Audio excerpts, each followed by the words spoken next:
मंशा,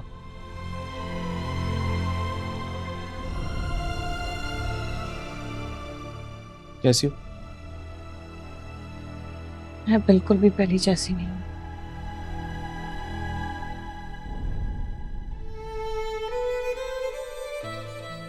खुद ही देख लो अपनी आंखों से। अच्छा, फजूल बातें मत करो।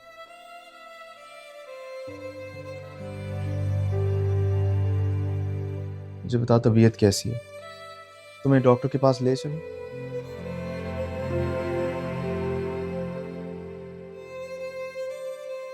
वैसे जो तुम्हारी हालत है ना, उसके लिए तुम्हें साइकियाट्रिस्ट के पास जाना चाहिए।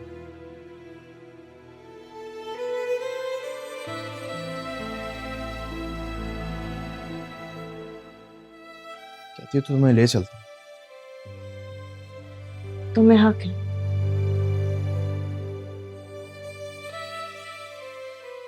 तुम मुझे कुछ भी कह सकते हो।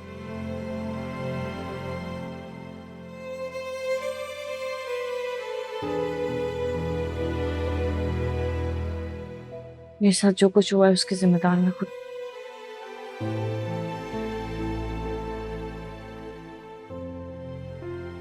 मुझे वाकई या तो किसी पागल खाने में होना चाहिए या मर जाना चाहिए। जिंदगी मौत तो अल्लाह के हाथ में। मांगने से ना आजमाइश मिलती है ना मौत। तुम्हें पता है,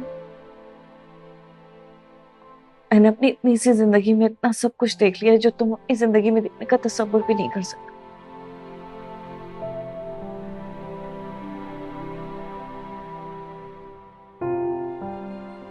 लेकिन एक बात सच है, मुझे जब जब अल्लाह ने किसी आजमाइश में डाला उससे निकाला भी है। वाह, बड़ी समझदार बातें करने लगी हो तुम।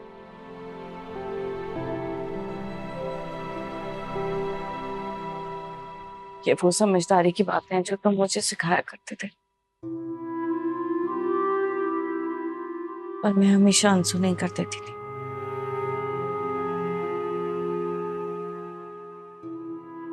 मैं भी कितनी पागल थी कि तुम्हें ही अनसुना कर देती थी। अच्छा खैर, छोड़ो ये बातें। वो मेरी लॉयर से बात हुई है, वो कह रहा है कि ट्रायल में भी कुछ वक्त लगेगा।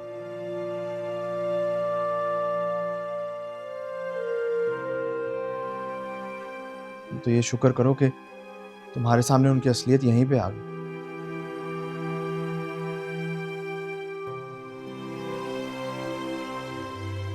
यही सब कुछ कनाडा जाके होता तो शायद तुम्हारी वापसी और मुश्किल थी। रास्ते तो सारे डेड एंड पे आके खड़े हो गए।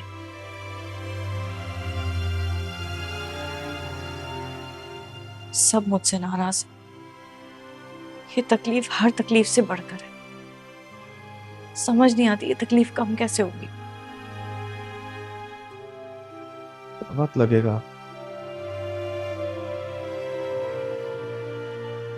ये जख्म भर जाएंगे। यही वक्त का सूल है।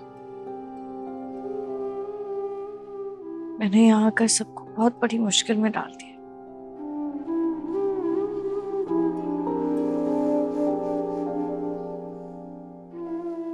फुप्पो को, जारा को, तुम्हें।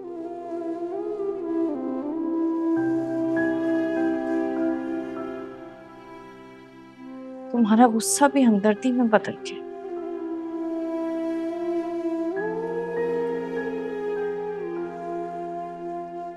ये मुझे बिल्कुल अच्छा नहीं लग रहा।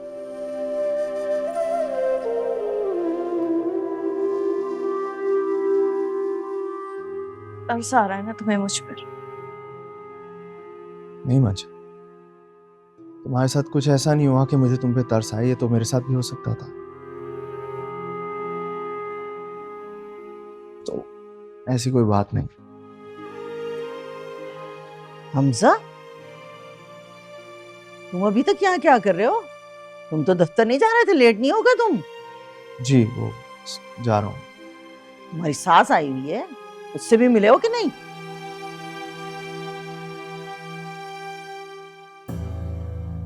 जी मिलता हूँ।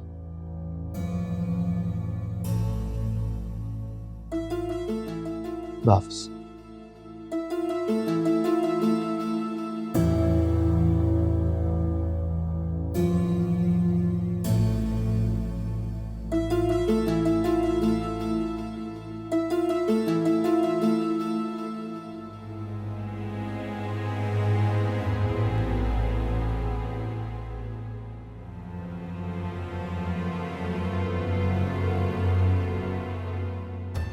मेरी बात सुनो मंशा,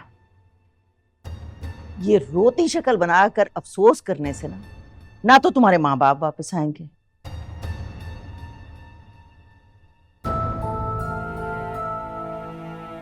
ना तुम्हारी बच्ची वापस आएगी, ना तुम्हारी गुजरी हुई जिंदगी वापस आएगी।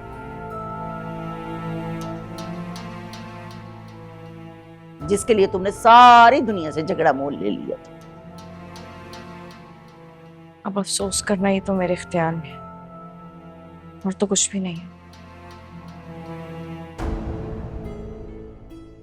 कम से कम ये हक तो मुझसे ना छीने। लेकिन ये मसले का हल नहीं है ना।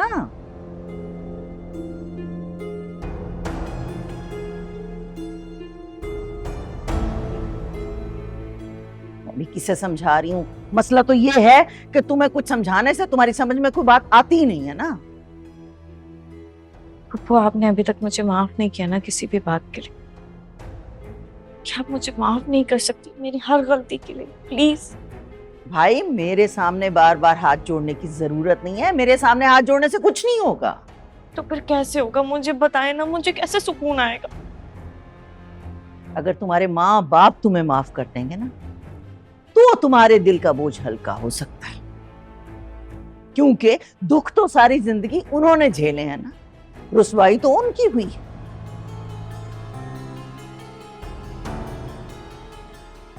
अब तो वो इस दुनिया में नहीं है, तो उनके लिए फातिहा पढ़ो, उनके लिए दुआ करो, दुरूद पढ़ो, उनकी मगफिरत की, उनकी बख्शिश की दुआ करो अल्लाह से।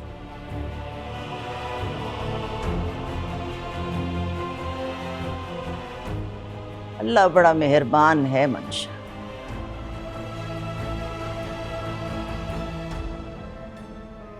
आपके सारे गुनाहों पे पर्दे भी डालता है और आपके सारे के सारे गुनाहों को माफ भी कर देता है।